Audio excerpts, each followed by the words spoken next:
Hello and welcome back to Pyre. First things first, almost forgot to speak to Sandra. She might have something to say. What is it you require? Oh, she doesn't have anything to say.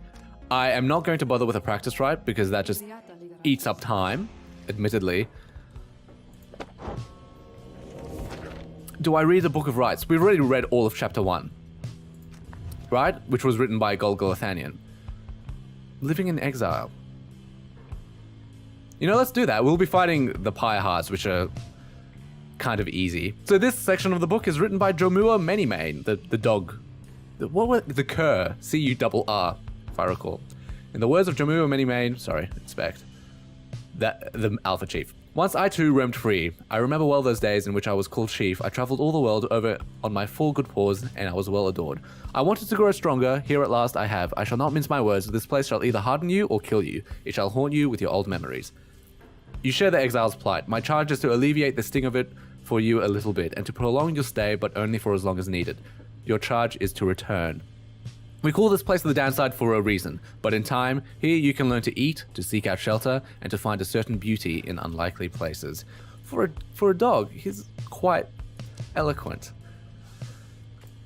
Downside travels. You cannot survive the downside if you cannot get around. Howlers shall descend on you, or tempests shall shear you to pieces. That is just the way of it. Traveling through the environs is no simple feat. Consider yourself blessed if you were born a cur. If not, however, you shall have to find a means to cross these lands without the benefit of 4 strong paws. Luce Glorian, the tree person, believes this untamed land can be traversed through means unnatural. I thought at first that he meant sorcery, but he suggests invention.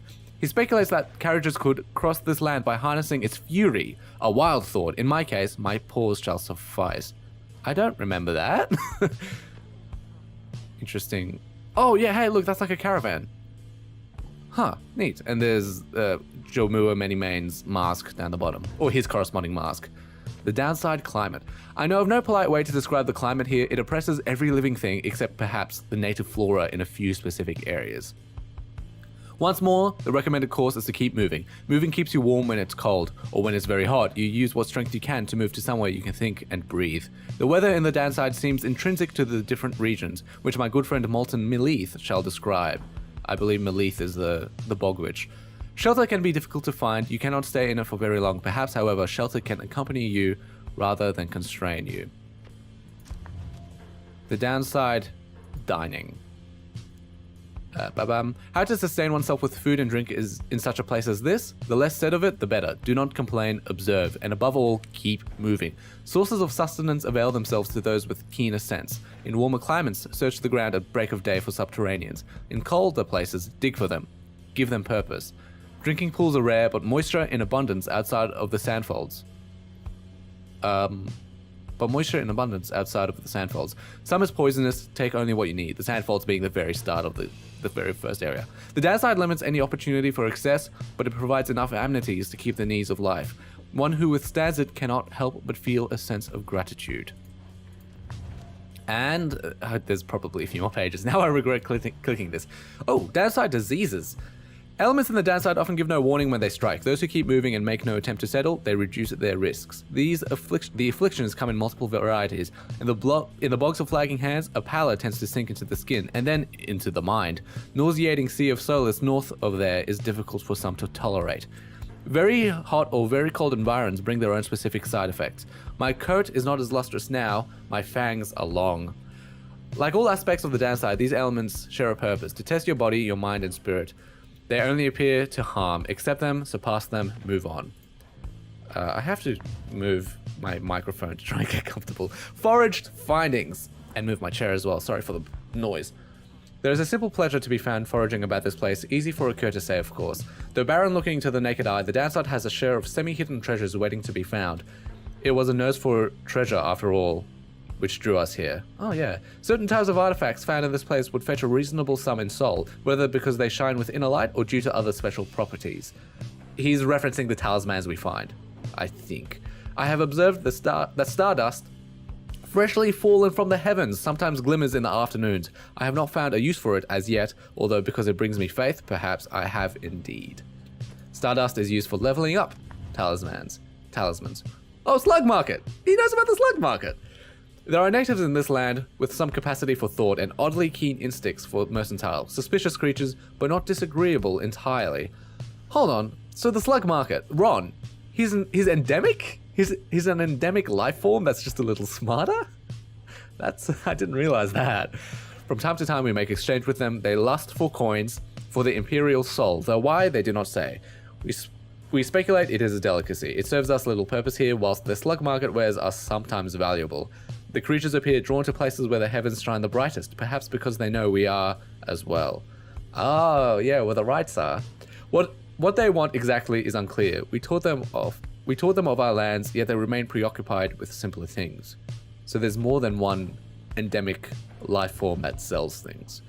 So it might not just be Ron. Indigenous imps. Special mention must be given to the Downside's most prolific native creature, which we call the imp. With all respect to our comrade Haub, an imp himself, possessing of extraordinary intellect, most imps are driven by the simplest impulses to eat, to drink, to procreate, to move, and to survive. These creatures then are symbols of this place. They are far more resilient than they seem, though wild by their nature, they, like all of us, can learn. They also enjoy sports. Haub insists the imps are willing to be put to work. Like other aspects of the Downside, they wish more than to exist, but to exist with purpose. Like all of us, a sort of what is Maslow's hierarchy of needs, which has been disproven, but nevertheless, the very last bit. Downside talismans. Survival often is conflated with the physical. When we think of survival, we assume the need to sustain our bodies or improve our bodies. The strong survive. But, and take it from an alpha chief, there are different kinds of strength. The spirit is what drives us. By comparison, the body's impulses are weak. Here in the Downside, faith is found in limited supply. Trinkets are mere baubles that would barely fetch a price in our homeland. Here are talismans. Seek talismans that mean something to you. Hold on to one that you hold dear. It shall reward you with reminders of your faith, your powers, your potential. So that explains how talismans work. And that's it. Hey, so we've just got a little bit of flavor text about living in the Downside. So that's how talismans are made diegetic. It's your faith in them. Something about the rolling hills of Hollowgruth gives Pameth a strong intuition to explore the area. Together, you set out to take a look. I'll tag along, I could use some air. There seems to be nothing in particular in the vicinity, but then Pametha raises her voice. Just a moment, reader darling. I think I found us something. The object in question is lodged deep in the ground and bears the mark of the rites. You sense you may be able to secure its contents, but the mystic wards will not be easy to undo.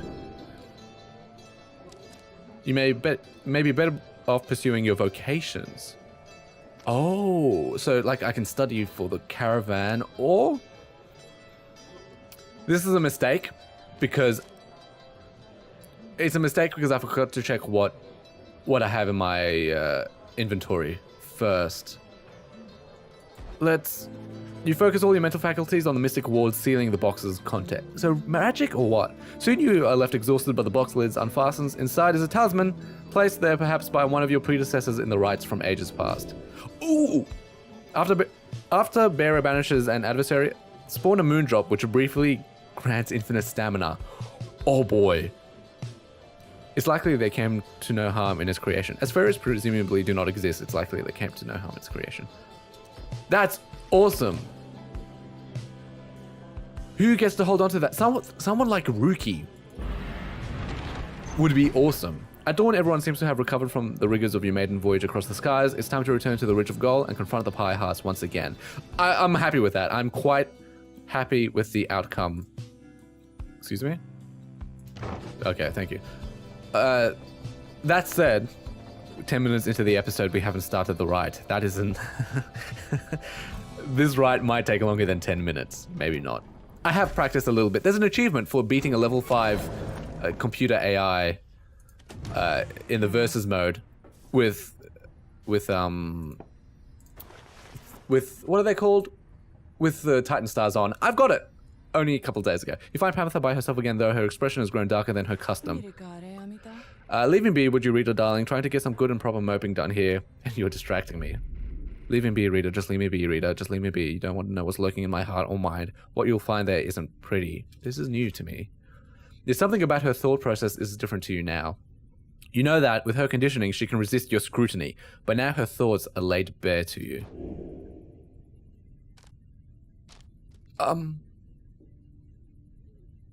In real life, I would just walk away and leave her be. But I think considering this is a game, but it's a game by Supergiant Game. See, I'm thinking on the meta. I'm thinking that this might have a reward in and of itself. But if I leave, I think I'm just putting it away. I'm disregarding an opportunity for growth and characterization. So here we go. She seems to be inviting you into her thoughts. You remain there in that lonesome place with her. What is it going to take, I wonder, Tamitha? Her sister. Her blood sister. Shall I just go ahead and kill them all? That would be proof enough, perhaps, about my loyalties to you and to our sisters. Oh, perhaps I ought to start with this one right in the front of me. Oh. Hi. Then she smiles sweetly and gives you a gentle laugh. You see, reader darling, my thoughts are rather cumbersome at times. But do not fear, I have them well under control. Still, thoughts being the loathsome thing they are, I nonetheless cannot fully suppress them. She exhales, and looks askance. You know by now why I am in this mess with all of you. You could say I lacked Tamitha's sense of commitment, her zeal. She lives only to see your nation overthrown, or something worse, if she could have it her way. Centuries of conflict can be quite emboldening in that way, especially when one's sister's leading cause of death is Commonwealth-forged steel. Wielded with the utmost of mercy, of course. Well, I had little patience for the senselessness of it myself. Became a bit of a pariah, I suppose. I knew Tamitha was going to get herself and others killed someday, so when she was to fly out on this one big mission of hers, I had other arrangements made. But after she was caught, your people did not exactly uphold their end of the bargain. I knew there were such risks, of course, and yet, a chance is still a chance. Tamitha was clipped and cast down, a mercy they called it. I did not see it that way, and in my growing protests of her treatment, I was soon to follow. She falls silent for a while. I didn't realize this. I haven't yet decided if I entirely regret my actions, but I do seek Tamitha's forgiveness and wish that she could see my thoughts for what they are, as it seems you can. Then she might realize our nation's people have much more in common than she knows. Sometimes I wonder which of them's the stupider. Ooh, she brushes past you and out of the wagon for now. I didn't know that about... I didn't know that about Tamitha. This is... who possessed the talent, was sisters but not single-minded steel she grew. Okay, so before you've spoken to them, it's just observations. Once you've spoken, is a biography. She was a talent ace who possessed the talent of her sisters, but not the single-minded steel. We were fighting, decided she could put an end to it. That's when a critical battle approached. Her own blood sister among the harps captured and clipped. She was more guilt-stricken by this in turn than she expected. She was told she could seek her firsthand and was exiled in turn. Oh! Buddy. Crime, conspiracy, she made repeated attempts to make contact with her enemy combatants taken into custody. As mercy guides our hand, we shall spare your lives but rid ourselves of you from the sentencing ceremony. Motive, insurrection. The record states she remained loyal to the Highwing remnants despite claims to the contrary. In the downside, one's past tends to not be a subject for discussion, and she's been in exile for 4 years. Some withstand the downside for no longer than a day or two, while others last for many, many years. Do we normally have the astral sign? No, we don't. Let's give that a read, actually. She was born on the 31st of the 8th moon, suggesting she is practical and easygoing. Oh, literally astral signs. I mean, star signs. One's astral sign often foretells of one's dispositions, strengths, and idiosyncrasies. What does she have? This combined with... Is it... Who has the other one? Oh, it's in my inventory, isn't it? The other ring is probably just... I don't know how to access my inventory. And 7 minutes remain to do the right. What is it that you want? To speak to you. That's fine. You don't have to speak to me. I'm not going 2 episodes without a right. Hey guys, so what are you guys going all the way back here? You know it's not so bad here. I was thinking I got some pretty good stuff. I think you ought to check it out. Yeah, here's the other band. Scribe Rock, 2 presents. Ooh, that's good. Cast aura further and faster than usual, that's good. +2 quickness, and after grasping the orb, oh, instant stamina. Ooh, this gets sold. It's cheap, but it gets sold. And this we keep. This one will be very handy for someone like, I think, Ruki. Or maybe even I could use it on Hedwyn, because Hedwyn, that could just bolster his attacking capability. Yeah, he could probably really easily start scoring goals for me. Commence the right! Holy crap! Taking way too long. Everything is set for the right to commence and all is quiet and amidst the lush overgrowth of the original goal. All there is left to do is wait for nightfall to set in. You observe Sir Gilman sliding back and forth, back and forth. You sense something is weighing on his mind. This night is not a night at all, he says with a fire in his eye. This night betrayed his former commander, abandoned his brethren of the Sea Dominion. But what is his kingdom even? What is knighthood even? What is knighthood if it means having to follow such craven as someone such as a craven as that Sir Deluge? Sees this nonsense, Gilman. Focus on the right, focus on the right, focus on the right. He notices you finally. Oh, Master Reader! This knight did not see you there just now. Such was his preoccupation with the task at hand. Know that this knight stands prepared. He has no misgivings whatsoever when it comes to battling his ex-triumvirate. Please consider letting this knight participate, for he has honor to restore. Then a glimmering within the sky draws your and his attention. Let's do this. I think Gilman should fight. These 3 Titan Stars are the least intrusive. They deal an additional 5 Pyre damage. Oh, extra aura size, that's actually quite annoying. And they regain 5 Pyre each time they damage mine. Yo, what? What? No, every cycle it gets higher? No. 50% stamina, nope. Your Pyre shall, no damage. Making them return sooner, I don't like that at all. No, they need to be banished. Nope, that just makes the AI way too good. Are they...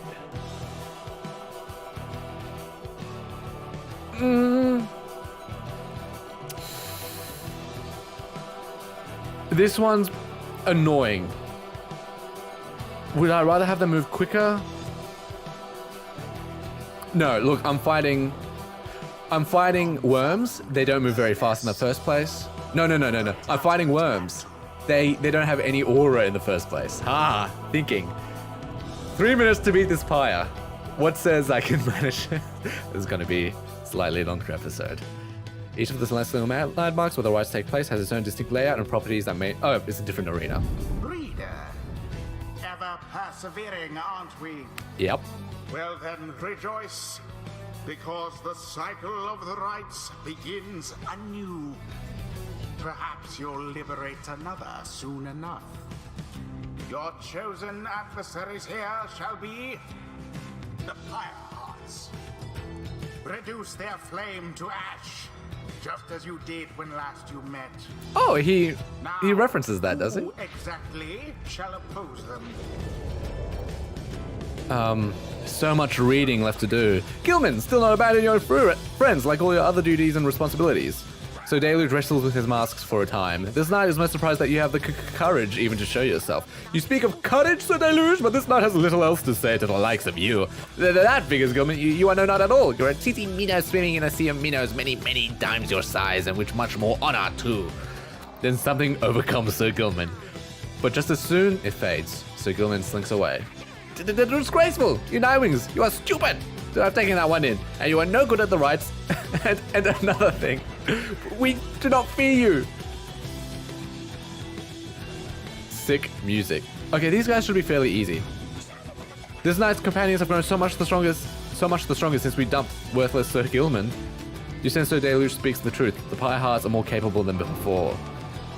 They gain talismans and masteries. Bestowed by the 8 scribes from the Enlightened. Each of the 8 scribes develop certain strategies and pass them down to his or her triumvirate. The masteries are these skills. Shall begin forthwith. First of all, man, oh man, I'm taking way too long. So now, oh my god, if they banish someone, they come back. Is this true of everyone? Yes, it is. Terrifying. In a wider area of effect. Oh god, this is kind of scary. The Underking promised over time to seek justice for more than 3,000 of his fallen brethren, and the Underking always yet remained the most famous fencing master ever to hail from the Sea Dominion. This is... Oh no! And he suicide bombs. This guy just moves faster. Okay, you're not special. How are they such a high level? What I'm interested in... Oh, we didn't get any... Normally, every time you fight a new triumvirate, you normally get some extra observation on their crime, motive, and use exile. seems that isn't the case. Have we read this before? I can't remember. Yes, we have. Quite a while ago. So, I do want to level up Gilman. Who are my 3 lowest? Gilman, Pamitha, and Gay.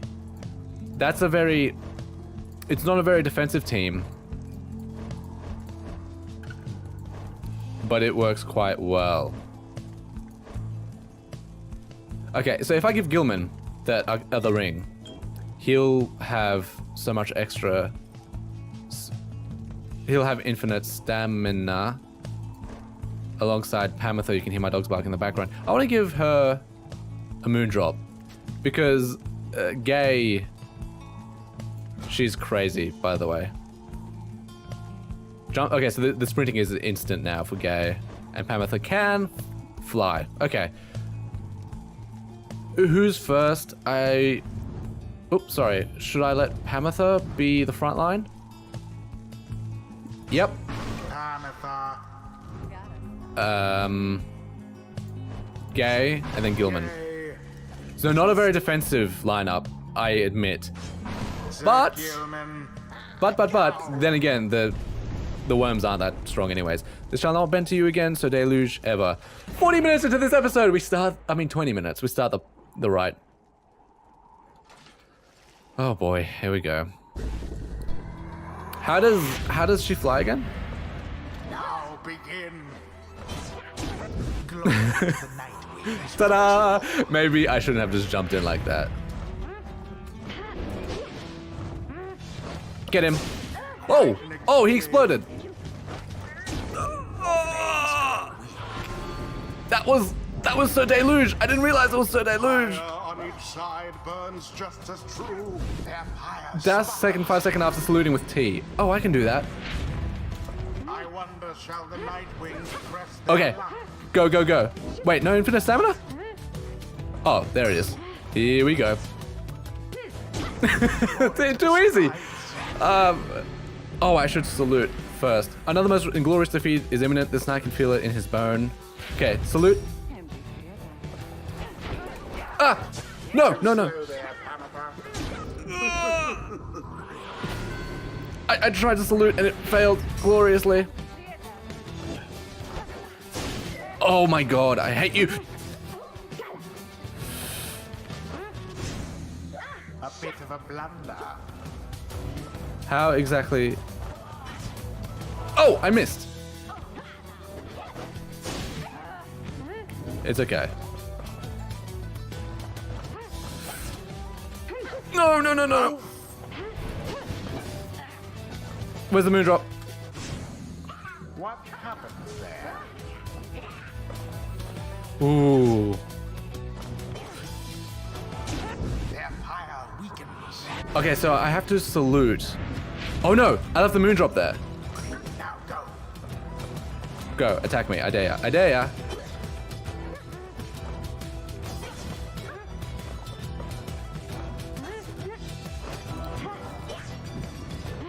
Get in there! Woo! My game bugged out, I guess, a little bit. No more than a lick of flame remains. Get him! It was dangerously close. Can I salute while holding the... Fly! And I got the extra money. Wow, that was quick and easy. What did I tell you? The Nightwings. I should have turned on more Meanwhile, their more adversaries Titan Stars. wallow in Wow. defeat. That was straightforward and easy.